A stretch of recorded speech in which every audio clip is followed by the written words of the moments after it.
The start point for this video, colourful design. I created this in the previous video, so create something very similar to this, sort of linear design with a twirl effect. So once you've got this, what you can do, you can create a selection from it in Affinity Photo. So just go over here and rectangular marquee tool. And I'm just going to select just a part of it.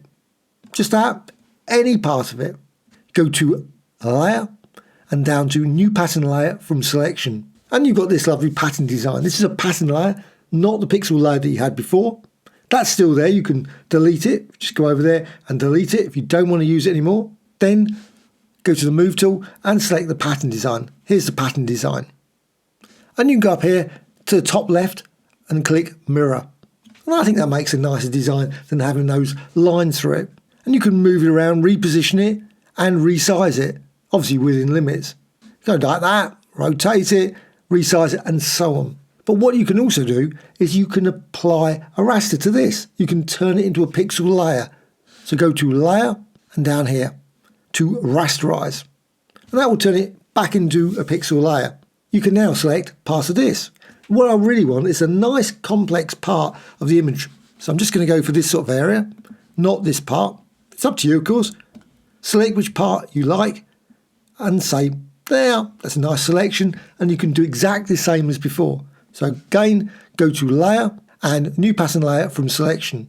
Now you have exactly the same problems you had last time, these lines. So I'm just going to go over here, select the move tool, and you can resize it. But also, again, go up here to the mirror and turn that on. And now you can resize this and move it around, reposition it. But what you can also do is you can now place this inside another object. Just going to remove the previous layer again. It's always just easier removing it. I think if you've got that, you end up selecting that by accident. It does happen too often. So I'm just going to use that and I'm going to go edit and cut. That's gone.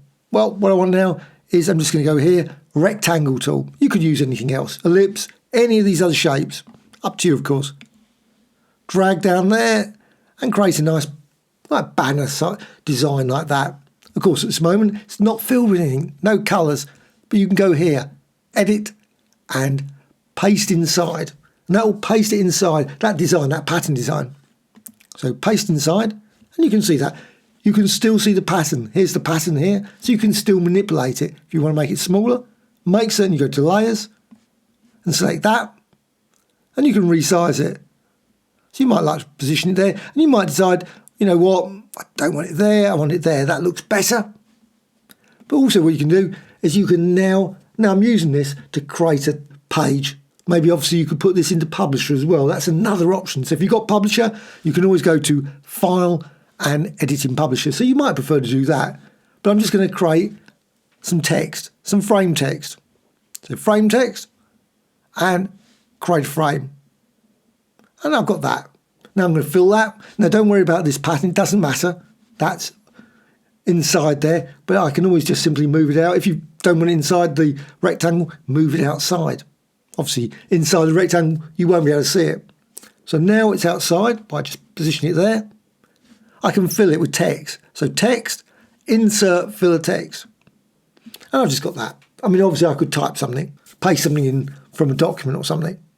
But also what you can do is you can go over here, move tool, and you can select this rectangle. Hold down the Alt Option key and then drag. So you can now see you've got that there. And you can position it, obviously you can lay it out in all kinds of ways. Obviously I've gone for that side and that side with the text in the centre. You don't have to do that. Again, Publisher is probably the best way of doing this if you've got Publisher as well. You can, of course, use wraparounds and all those sort of things. Well, I don't want exactly the same pattern on both sides. You could, of course, do that. But you can also now expand this one out, this rectangle here. It's separate from the other one. So I just go to this pattern and I can reposition it. So I can move it around so it looks slightly different, not very different. And also I can rotate it. So maybe rotate it like that. Move it around and maybe go for that design. But also what you can do, resize it and make it maybe smaller. But also layer and down here to new adjustment layer and down to one of these ones. You could go for any of them, black and white, but if you're reasonable, maybe HSL. So HSL, and you could recolor it. So hue shift. So I'm just going to go for maybe blue there instead of the colors here and close that. And now you can see you've got the adjustment there inside that rectangle. And of course you could add more. You could maybe add it at the top, the bottom, and so on. All kinds of different designs could be created using this approach.